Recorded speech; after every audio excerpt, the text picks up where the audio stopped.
Russia থেকে তেল কেনার দায়ে ভারতের উপর সম্প্রতি অতিরিক্ত 25% শুল্ক আরোপ করেছেন যুক্তরাষ্ট্রের প্রেসিডেন্ট ডোনাল্ড ট্রাম্প। ফলে যুক্তরাষ্ট্রের বাজারে ভারতীয় পণ্যের মোট রপ্তানি শুল্ক পৌঁছেছে 50%। এবার রুশ তেলের আরেক বৃহৎ ক্রেতা চীনের উপরও অতিরিক্ত শুল্ক চাপানোর ব্যাপারে ভাবছেন ট্রাম্প।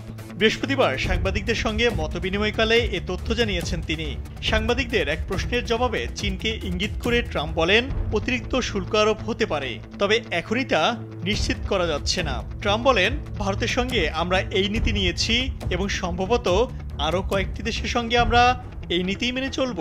চীন সেসব দেশের মধ্যে একটি হতে পারে। ট্রাম্প যুক্তরাষ্ট্রের প্রেসিডেন্ট হওয়ার আগ পর্যন্ত যুক্তরাষ্ট্রের বাজারে ভারতের উপর ধার্য রপ্তানি শুল্ক ছিল 15%।